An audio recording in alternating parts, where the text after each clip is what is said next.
Salut tout le monde, c'est Sneakit pour la Marvel JCE TV.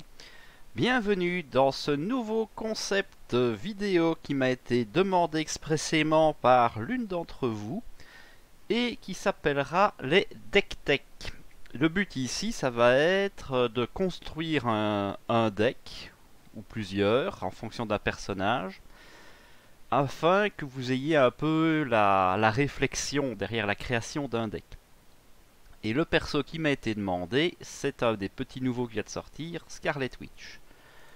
Pour ceux qui ne connaîtraient pas, je suis sûr, Marvel CDB s'est inscrit ici. Alors, avant toute chose, quand on veut créer un deck d'un personnage, on va regarder si le personnage a des affinités particulières. Donc ici on a Wanda Maximoff, la sorcière rouge. Hop. Donc, pour rappel, elle régène à 3, 10 points de vie. Donc ça c'est la moyenne, mais c'est pas ouf. Alors, avec Vif Argent, elle défausse 2 cartes, elle pioche 2 cartes. Et elle peut remplacer les cartes de rencontre, on va dire. Donc fondamentalement, ce n'est pas un héros qui va nécessiter de base un build particulier. Par opposition, Black Widow va aimer les préparations, la Gabe va aimer les cartes avec des ressources mentales. Ici, ce n'est pas le cas. Donc déjà, on est un peu plus libre sur ce qu'on possède. La deuxième chose, évidemment, c'est les stats. Ici, on a un personnage qui a 2 de contre. Donc, ça veut dire que déjà en solo, elle va pouvoir gérer plutôt pas mal la manigance. Donc, elle n'est pas en galère à ce niveau-là. 1 d'attaque, on a tout de suite compris que l'attaque ne serait pas sa spécialité, et 2 de défense, ma foi, ça peut servir. Une fois qu'on a bien ça en tête, on va regarder son deck. Sans aller dans le détail de toutes les cartes, puisque vous avez déjà une vidéo d'analyse pour ça. La première chose qu'on remarque, c'est que niveau événement, elle en a 9. 9 sur 15 cartes. Donc c'est un deck qui a déjà beaucoup d'événements. Sachant qu'en plus les Magic Shield, ce n'est pas des cartes qui vont rester sur table. Elles peuvent rester, mais souvent vous allez les utiliser. Donc en vrai, et l'allié, peut potentiellement mourir. Donc elle n'a vraiment que 2 cartes qui vont rester sur table ad vitam aeternam. Donc à ce moment-là, on va peut-être essayer de focus sur les cartes soutien et amélioration. On va choisir l'aspect qu'on va jouer. Pour cette première vidéo, on va essayer, si je fais les 5 aspects, ça va être sûrement trop long, on va peut-être se limiter à 2. Et pour ce premier deck, on va rester sur un classique justice, puisqu'elle est en justice. Ce qui n'est pas idiot, vu qu'elle a des dégâts dans son deck, mais que son seul contre, fondamentalement, c'est celui-ci, et il est aléatoire. Première étape, les cartes basiques. Sans être un génie, vous aurez compris que les doubles ressources, énergie, force et génie, sont toujours de bon ton. La deuxième chose que j'ai déjà signalée, c'est que c'est un perso qui est quand même fragile. Elle a 2 de récupération pour 10 points de vie. Donc, les classiques, endurance en x1, et temps mort en x1, c'est l'ultime packaging pour augmenter drastiquement la vie de votre héros. En x1 uniquement, parce que c'est une carte qui est unique de toute façon. Oui, je ne l'ai pas dit, je précise, je bosse pour du... Là, je fais un deck, on va dire solo. Ça ne veut pas dire qu'il ne fonctionnera pas en multi, mais il ne sera pas optimisé pour du multi. Voilà. Alors, évidemment, une petite subtilité, c'est que c'est un mystique. Et des mystiques, on n'en a que 2. Mais les mystiques ont accès au sorcier suprême, qui donne 1 de cartes de main en plus, tout en étant, évidemment, une amélioration. Donc ce serait quand même dommage de s'en priver. Donc c'est plutôt pas mal. C'est aussi, donc, dans les toutes dernières cartes... Alors, il faut que je trouve, évidemment... J'ai mes cartes à côté, histoire de vous donner le nom en français. C'est Intense Concentration. Intense concentration, c'est une carte très pratique qui va réduire le coût des super pouvoirs. Une amélioration. Alors, Booster Boots, Heavy Duty. Voilà, ici c'est Deft Focus. C'est de l'économie pour pas cher. Alors dans ce deck-ci, par exemple, X-Bolt sont des super pouvoirs. Donc c'est toujours intéressant, vu que ça va être sa mécanique principale, de réduire le coût de cette carte-là. D'autant qu'au coût de 1, c'est franchement pas déconné. D'autres personnages, comme Vif Argent ou Groot, ont presque 100% de super pouvoirs dans leur deck. Donc cette carte, c'est juste du bonheur. Qu'est-ce qu'on peut ajouter d'autre dans notre deck? Alors, évidemment, on a le Queen Porter. En solo, vous n'avez aucune raison de ne pas la mettre, si, bien sûr, vous êtes un Avengers, puisque ça va produire de la ressource, et en plus, la meilleure ressource qui soit. Donc c'est vraiment une très très bonne carte. Pour la même raison, le manoir des Avengers peut aussi rentrer. Non seulement ce sera virtuellement une ressource, mais aussi une option de jeu supplémentaire, ce qui explique qu'il soit plus cher. Sur le même principe, on a Lily Porter, mais celui-là est quand même vachement moins bien. Certes, c'est de la réduction de coûts, donc c'est plus ou moins pareil pour jouer une carte, mais elle ne vous aidera pas ni à augmenter votre possibilité stratégique, ni à gérer certaines cartes du méchant qui vont demander des ressources spécifiques. C'est pour ça que j'aime moins cette carte-ci.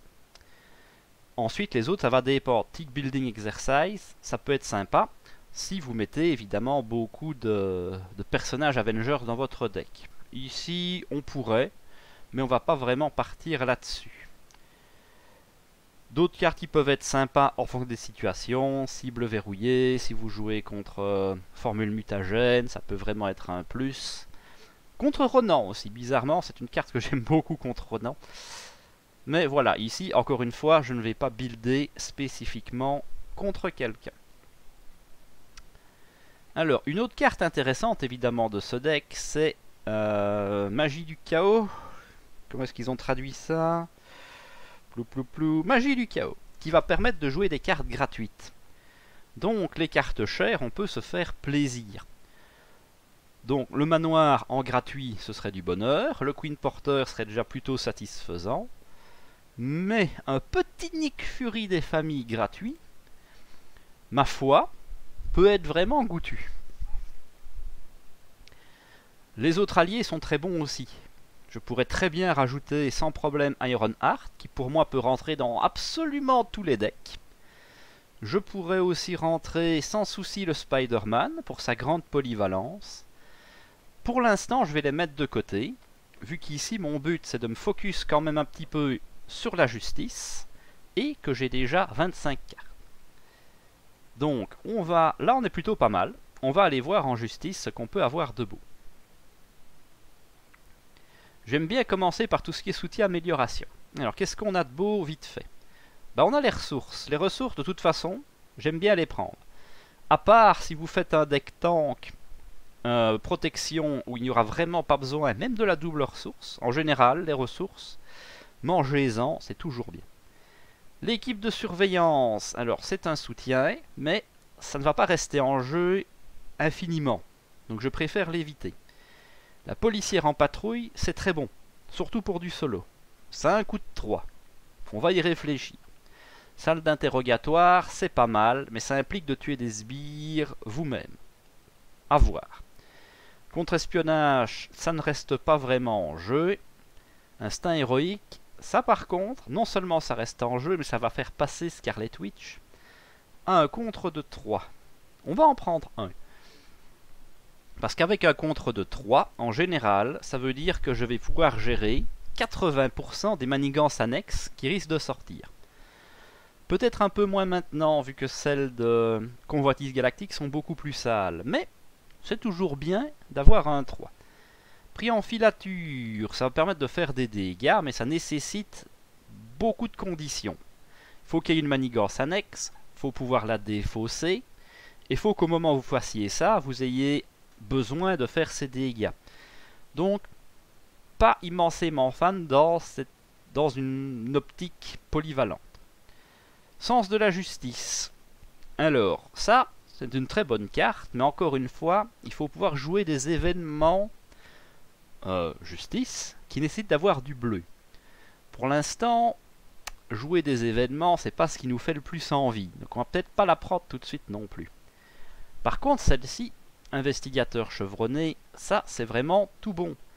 C'est gratuit, ça épure votre deck, puisqu'elle reste en jeu infiniment, et en plus, ça va vous donner des cartes chaque fois que vous allez enlever une manigance annexe. Ce sera pas tous les tours, ça c'est sûr, mais c'est toujours bon à prendre. Il nous reste sous surveillance. Alors sous surveillance, c'est facile, c'est même pas une option. Vous jouez justice, vous mettez un sous surveillance, cette carte va vous sauver la vie un nombre incalculable de fois. J'en mets un parce que c'est limité à 1 par manigance. Dans le pire des cas, si jamais vous perdez la première manigance, sous surveillance va remonter dans votre deck. Au bout d'un temps, vous pourrez le rejouer sur la deuxième.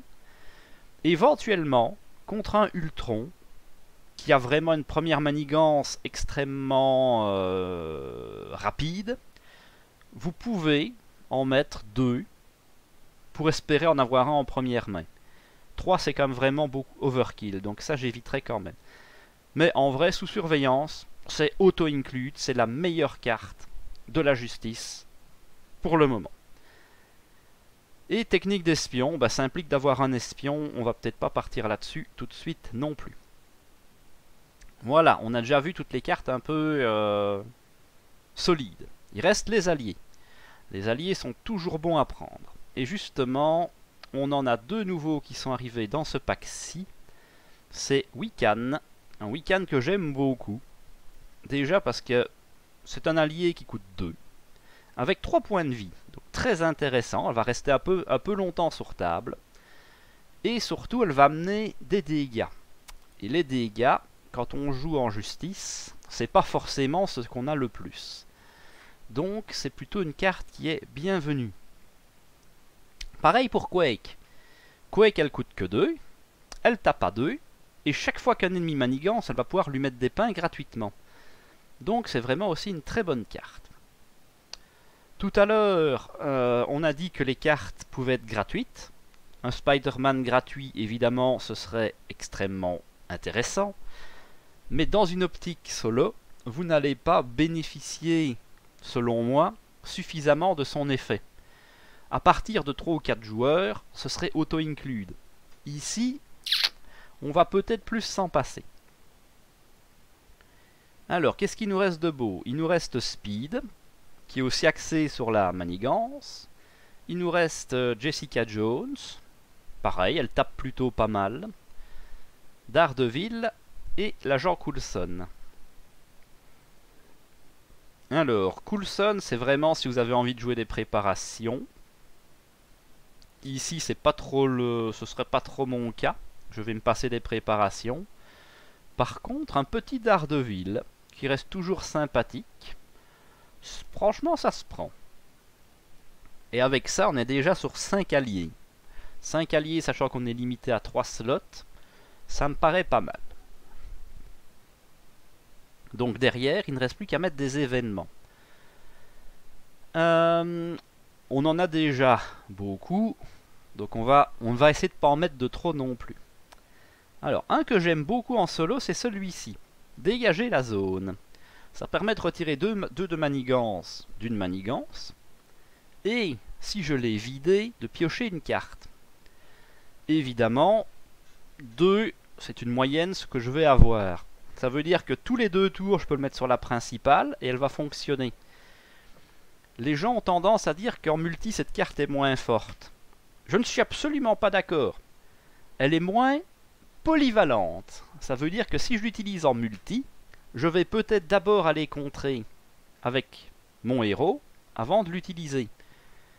Mais c'est une très bonne carte, d'autant qu'elle va fondamentalement se remplacer. Donc ça, je peux prendre. Coup étourdissant, c'est pour désorienter, mais c'est un peu cher. Qu'est-ce qu'on a de bien? Bon, celui-là, ça c'est un bon exemple d'une carte qui est beaucoup trop puissante pour le solo. Ça coûte 3, ça retire 6 menaces d'une manigance principale, et si j'ai payé du bleu, je peux ignorer l'icône de crise. À moins de ne pas avoir eu de chance ou d'avoir mal géré votre truc, vous aurez très rarement 6 de menaces sur la principale. Donc c'est une carte qui ne vaut pas vraiment la peine. Si vous avez un ennemi qui pourrait être violent à ce niveau-là, éventuellement vous pouvez en mettre en x1 pour les 4 de problème, mais ce n'est pas vraiment l'idée. Qu'est-ce que c'est ça? De grandes responsabilités, ben ça c'est bien pour les héros type sac à PV, tout ça on n'en a pas du tout besoin ici. Frappe furtive, c'est pour faire des dégâts, c'est pas mal, mais on va avoir mieux. Lay down the law, faire respecter la loi. Une carte qui est très puissante, mais qui implique de faire du flip-flap, donc de passer en héros en alter ego. C'est une question de goût. Certains vous diront que c'est très fort. J'avoue que dans Miss Marvel, c'est extrêmement puissant.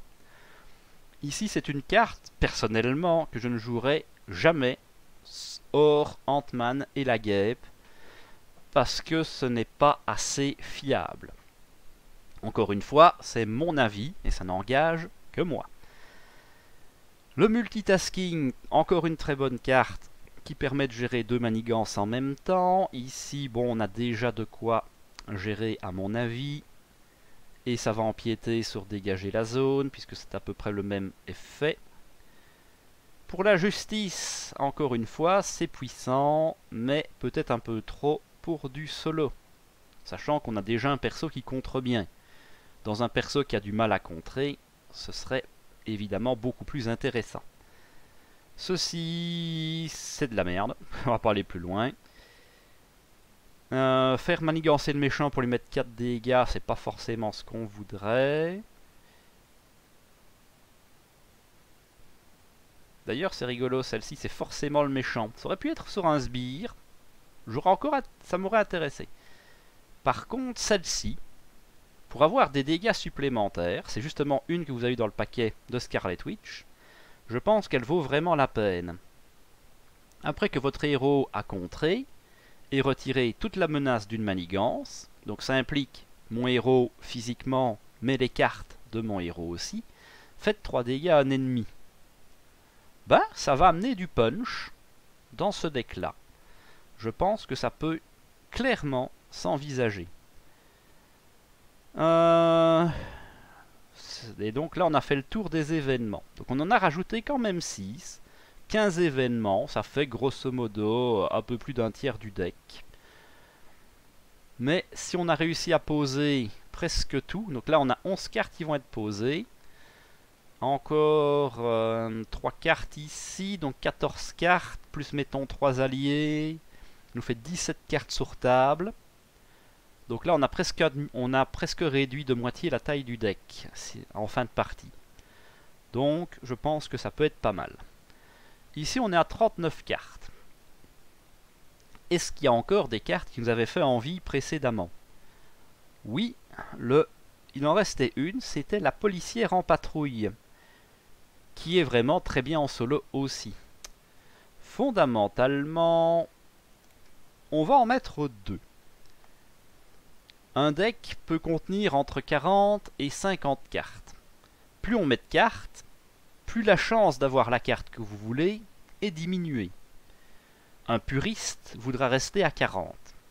Moi, fondamentalement, je m'autorise toujours la 41e carte, qui est mon petit sucre. Alors, si vraiment vous voulez retirer des cartes, je pense qu'on pourrait retirer en fonction soit... donc Turn the Tide, comment est-ce qu'elle s'appelle en français? Je ne l'ai pas à portée de main celle-là. Mais bon, ça fait celle qui fait des dégâts, soit dégager la zone, en fonction de vos besoins. Mais ici, voilà. Je pense que vous êtes sur un deck qui va être plutôt solide, pour donc qui va bien gérer la menace, qui va accélérer assez vite, puisqu'on a beaucoup de cartes pas très très cher au final, et qu'on voilà, donc à tester, mais je pense que ça peut être franchement pas mal et très polyvalent. On va enchaîner directement sur un nouveau deck. Et cette fois-ci, donc toujours Scarlet Witch. Cette fois-ci, on va partir sur, pourquoi pas, l'agressivité. Alors, la bonne nouvelle, c'est qu'on va gagner du temps, puisque sur la base, tout ce qu'on avait dit pour les cartes neutres valent toujours la peine. Donc, énergie, génie, force. Le Queen Porteur, le manoir. Poup, plou, plou. Qu'est-ce qu'on avait mis? Le sorcier suprême, bien évidemment. Le temps mort et l'endurance. Voilà, un bon petit packaging. Ça, en vrai, à part le sorcier suprême qui est réservé aux mystiques, c'est des cartes que vous pouvez rentrer absolument tout le temps. Et pour la même raison que on a une bonne économie avec la magie du chaos, on va toujours reprendre... Est-ce qu'on prend Nick Fury? On va peut-être aller... Ah, on va peut-être tenter autre chose, tiens. On va peut-être tenter autre chose. On va plutôt aller sur la tour des Avengers. Et un exercice d'entraînement en équipe. Pourquoi? Parce que notre allié, Quicksilver, il est Avengers. Et je pense qu'il y a un coup à jouer, puisque l'agression a beaucoup d'alliés qui sont justement Avengers. Et avec ma tour, je pourrais en tenir plus, et avec mon exercice d'entraînement de cohésion d'équipe, je pourrais encore réduire leur coût. Je pense qu'on tient quelque chose. Alors, qu'est-ce qu'on a comme alliés qui sont Avengers? Brown et Bug, non. Hercule, oui, mais il est beaucoup trop cher. Un gros caltable en perspective. Hulk, un des meilleurs défenseurs du jeu. Rapport coût-stat, c'est très très bon. Et éventuellement, moi je ne l'utilise que pour mettre la dernière pêche au dernier tour. Parce que je n'ai vraiment pas envie de perdre mon investissement. Miss Hulk, elle est Avengers.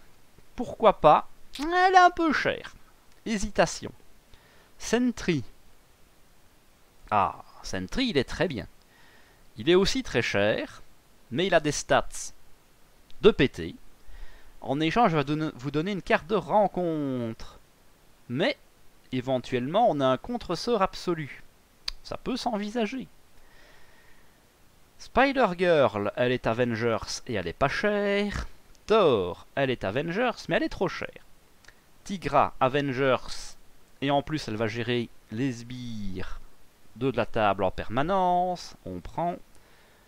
La guêpe, pareil, et elle est pas chère. Et Valkyrie, on pourrait envisager Valkyrie. Donc là on est déjà sur 7 alliés. C'est pas mal. Je pense que c'est pas déconnant. Alors évidemment, on va aller chercher les deux pouvoirs de l'agressivité. Ça me paraît toujours une bonne idée. Comme on a décidé de jouer allié, le camp d'entraînement qui augmente leur attaque, c'est du pain béni. Évidemment, en x1, une carte à 3, ça fait un peu trop cher. L'équipe tactique, c'est pas une carte qui va rester en permanence, je préfère éviter. Le hall des héros, c'est bien pour les gens qui vont gérer beaucoup de sbires.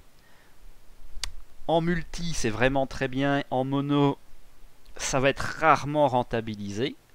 Sauf, encore une fois, contre Ultron et formule mutagène. On va donc s'en passer. Force brute, ça augmente mon attaque basique. J'ai une attaque de 1, donc je ne vais jamais attaquer avec la sorcière rouge, ça ne me sert à rien. Contre-attaque, subir des dégâts, je préfère éviter, je ne vais pas la mettre. Enragé pour booster les alliés, non, je préfère les garder en vie. L'entraînement au combat, même raison, je n'ai pas assez d'attaque pour que ce soit rentable. Ça c'est quoi? Ah oui, quand c'est pour l'overkill, donc aucun intérêt ici. Fuir au combat non plus, ça non plus. Jamjorn, je ne vais pas attaquer beaucoup moi-même, donc non. Celle-là non plus. Et prouesse martiale, ça dépend si on va mettre des événements d'attaque. Là, on est déjà quand même rendu à 34 cartes. Ça commence à faire beaucoup.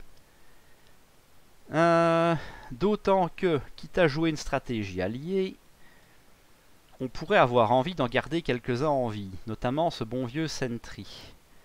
Donc je me dis que des premiers soins peuvent être une fort bonne idée. Peut-être juste 2. Là il me reste 4 cartes. 4 cartes et j'ai accès à tous les événements. Alors, est-ce qu'on a des trucs qui m'intéressent? Tuer du sbire. Pourquoi pas? Ça c'est quoi? Oui, non, ça c'est encore un truc qui nécessite d'avoir un stade du méchant. Aucun intérêt. Coup avec élan, je n'ai pas d'arme. Face à face, j'ai pas assez de points de vie. Frappe précise, je n'attaquerai pas. Dans la mêlée, ça ajoute du contre. Ça peut être sympathique. Faut avoir des minions. Peut-être en x1, en cas de solution de secours. Plus ça a une icône jaune, ça peut, enfin une ressource énergie, ça peut servir pour la guêpe. Chercher les ennuis pour avoir un sbire de plus, pas très intéressant. Moment mêlé non plus. Moment de triomphe, tiens, ça peut s'envisager. Ça peut s'envisager parce que mon truc moléculaire, on va encore regarder le nom français. La désintégration moléculaire, ça peut faire pas mal de dégâts. Pourrait se dire de régénérer là-dessus. Ok, ça c'est pas mal. On va le garder dans un coin de notre tête. Frappe perçante, pas mal s'il y a du tenace, évidemment. Poursuivons-les. Prendre l'avantage, c'est pas cher, ça fait 2 dégâts. Si l'ennemi est sonné ou confus, pourquoi pas. Attaque surprise, encore une fois, ça implique de jouer flip-flap. Uppercut, c'est trop cher. Viens par ici, faut le trait aérien. Pour que ce soit intéressant. De toute façon, c'est une carte fondamentalement multi aussi. Donc ici, ben, pas grand chose comme cartes qui vont vraiment comboter avec Scarlet Witch, malheureusement. Donc on peut éventuellement, donc, comme j'ai dit, tester un petit moment de triomphe. Ça peut toujours servir pour régène. Et on peut toujours tester prendre l'avantage. Déjà parce que 1 dégât pour 2, enfin pour une ressource 2 dégâts, c'est pas déconnant.